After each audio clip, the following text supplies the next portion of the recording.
जावेद लतीफ़ साहब, आपकी जमात को बहुत बड़ा जो इतराज़ था वो ये था कि बहुत से लोग जो हैं, जिसमें शाहिद खाकान अभी भी जेल में है, एहसन इकबाल हैं जेल में, आपके वो शरीफ बरदरान तो लंदन चले गए, बाकी लोग जेल में पड़े हैं। तो उनको ये था कि जब तक कोई तगड़ा केस नहीं है तो पॉलिटिकल ग्राउंड्स के ऊपर ये केस बनाएं, ये इल्ज़ाम था आपकी पार्टी का। तो अब आप यकीनन उसके ऊपर भी चाहेंगे कि हुकूमत पीछे हटे, जब तक किसी के पास सबूत नहीं है तब तक किसी को ना उठाया जाए। नहीं, ये देखें मलिक साहब, हमें तो जिन जिन लोगों को इन्होंने हदफ बनाया हुआ था उनको उठा लिया। मलिक साहब, अब हम ये कहते हैं कि इसके बावजूद भी हम तैयार क्यों हैं नैब कवानीन को चेंज करने के लिए।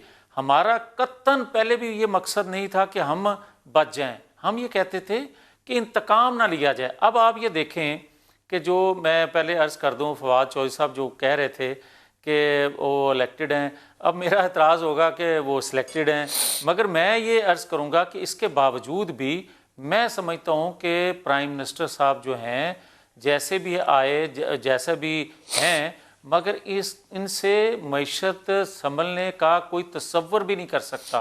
आप ये देखें कि रोज़ बरोज़ और ख़ास तौर पर इस खलीज में जिस तरह के ख़तरात मंडला रहे हैं मलिक साहब, मुझसे बेहतर आप समझते हैं, उनमें हमें नहीं लगता कि ये बेहतर प्ले कर सकेंगे। वो इस तरह कि आप ये देखें कि इस्लामी कॉन्फ्रेंस जो पहली बुलाई गई उस वक्त बड़ा दबाव था जुल्फ़िकार अली भुट्टो पर, मगर वो दबाव बर्दाश्त करके भी उन्होंने उसको कैंसिल ना किया। यमन के हवाले से आप करारदाद नवाज शरीफ के ज़माने की आप देख लें।